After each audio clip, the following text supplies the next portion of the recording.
Happy Tuesday, everybody. Welcome to another episode of China Update, where we discuss leading political, economic, and geostrategic analysis on the world's number 2 economy. My name is Tony. Yes, I've had a shave. Let's jump in. And first up, this week UK-based The Financial Times published an excellent article titled "Trade War Deepens Decline in China's Economic Powerhouse Province." To begin today, we will unpack some of the piece's ideas and supplement it with some of our own observations. During the heyday of China's manufacturing boom, Houjie, a township in Guangdong province, epitomized the country's transformation into the world's factory floor.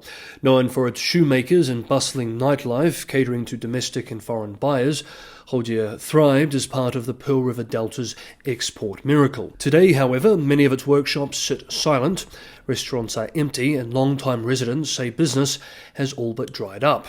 The story of Houjie, the article argues, reflects a wider malaise in Guangdong, the province that spearheaded China's reform and opening. Once a byword for opportunity, Guangdong is now grappling with a combination of structural shifts and external shocks. The retreat of low-cost manufacturing to Southeast Asia, a property slump weighing on household confidence, and trade hostilities with Washington and others have converged to sap the province's economic momentum. Guangdong's legacy as an export hub runs deep. As early as the 19th century, the region served as one of China's few trading gateways, and in the modern era it became the launchpad for Deng Xiaoping's reforms, home to the first special economic zones and the fabled Canton Fair. Between 1978 and 2008, GDP per capita in the province grew more than 220-fold, making its economy larger than South Korea's. But the latest data betray how fragile that success has become. Guangdong's economy grew just 3.5% last year, well below the national average of 5%, and short of its own targets in the third straight year. Once buoyant cities such as Guangzhou and Foshan posted growth of only 2.1% and 1.3% respectively. Shantou, one of the original special economic zones, barely expanded at all. By contrast, Shenzhen, the province's flagship high-tech hub, remains the outlier, with growth above the national average thanks to its concentration of technology giants and venture capital. Yet one strong city cannot offset the drag across a province of 127 million people. Analysts warn that Guangdong is uniquely exposed to the US-China trade confrontation.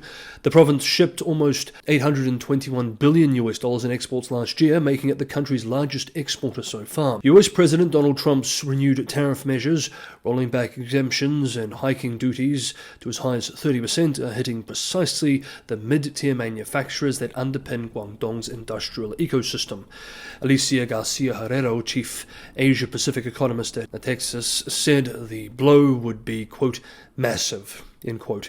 Even before tariffs, low-end producers were relocating to cheaper locales in Vietnam, Indonesia, and elsewhere. Now uncertainty around market access is prompting even higher-value companies, such as electric vehicle maker BYD, to expand manufacturing footprints overseas. The end of the de minimis exemption for small-value packages also threatens Guangdong disproportionately, since many suppliers to fast-fashion giants Shein and Temu operate in the province. For ordinary residents, the downturn is tangible. In Ronghui, the Financial Times reports, a sub-district once hailed by Deng Xiaoping as a model of industrial dynamism, the hum of assembly lines has faded. Air conditioner and refrigerator makers that once powered double-digit growth now struggle with shrinking margins. A street vendor, Zhou Jingjing, speaking to the outlet, said income from her evening dumpling stall has dropped sharply as factories no longer run overtime shifts. A metal worker named Liang reported his wages falling from 9,000 RMB to 7,000 RMB per month in 2 years, while the value of his mortgaged apartment stagnated. Quote, "I have a mortgage here and my kids are in school," end quote, he said. Quote, "I don't dare go out and find other work." End quote. Guangdong's slump matters far beyond its borders. The province contributes more in tax revenue to Beijing than any other region. Funds the central government has increasingly redirected to poorer inland provinces. Quote, "The overall economy is not doing very well, but you still have to pay your taxes," end quote, said Sam Kwok of Finch Ratings. If Guangdong cannot reignite growth, China's broader effort to sustain sustainability amid trade conflict, property woes, and weak consumer sentiment will be even harder. Once the engine of reform, the province now risks becoming a cautionary tale. proof that even the most successful models can falter when global tailwinds reverse. Next up, we have two more developments, but just quickly, if you're getting some value from today's episode of China Update, don't forget to hit the like button, and if you want to continue to be on top of the most up-to-date analysis on the world's number 2 economy, consider subscribing to China Update, hit the bell notification icon, and you will be. I would also ask those who can and are willing to go the extra mile to help keep China Update financially sustainable to consider going to Patreon or Buy Me a Coffee. The links are in the description below to support the channel. I rely primarily on subscriber support to keep going and produce these episodes every day. Thank you so much, everyone, for the amazing ongoing support. Ukrainian President Zelensky has made it clear in recent days that China will not play a role as a security guarantor for Ukraine after the war, citing Beijing's lack of support and its indirect assistance to Russia. Speaking to journalists over the weekend, the Ukrainian president was asked why China had been excluded from discussions on post-war security arrangements. Quote, "Why is China not in the guarantees? First, China did not help us stop this war from the beginning. Secondly, China helped Russia by opening the drone market," end quote, he said, according to Kiev Post. Zelensky pointed to China's history of inaction despite earlier commitments. He reminded reporters that Beijing was a signatory to the 1994 Budapest Memorandum, which promised to uphold Ukraine's sovereignty in exchange for Kiev's surrendering its nuclear arsenal. Quote, "When Russia occupied Crimea, China did nothing," end quote, he said. The president stressed that Ukraine seeks binding guarantees only from countries that have already shown practical support since Russia's full-scale invasion in February of 2022. Kiev is pursuing agreements with partners such as the United States, United Kingdom, and European Union members, which have provided weapons, financial aid, and political backing. Although Zelensky dismissed China as a credible guarantor, he acknowledged that Beijing may seek to play a role in Ukraine's post-war reconstruction. Analysts note that Chinese manufacturers have become a critical supplier of components for Russia's drone production, providing engines and navigation systems for weapons such as the Shahed 136. A recent report found that at least 41 Chinese-made parts are integrated into Russia's domestically assembled drones. For Zelensky, however, Ukraine's security cannot rest on states whose actions have tilted towards Moscow. Quote, "We need guarantees only from those ready to help us in practice," end quote, he said. However, Moscow knows that China is very much on their side, and if they push for China to be included, it's unclear whether Ukrainians can push back, and if so, by how much. Next up, and finally for today, the United States is moving to overhaul its regulatory framework for undersea cables for the first time in more than 2 decades, tightening controls to protect critical communications infrastructure from potential exploitation by foreign adversaries. The Federal Communications Commission, FCC, has approved new proposed rules that will reshape who can participate in the design, construction, and maintenance of US-linked undersea cables.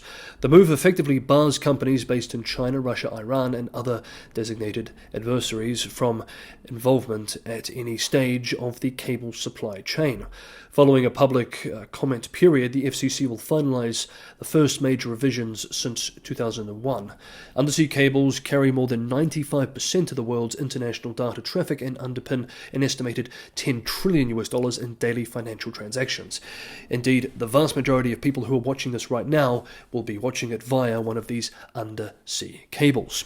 Despite their importance, US regulations have long lagged behind broader efforts to exclude Chinese firms from domestic communications networks. Security concerns escalated after incidents such as the April episode in which a Chinese crewed vessel damaged a cable in the Taiwan Strait. The revised rules streamline approval for trusted partners, including Japanese, European, and American firms, shortening the average 2-year review process.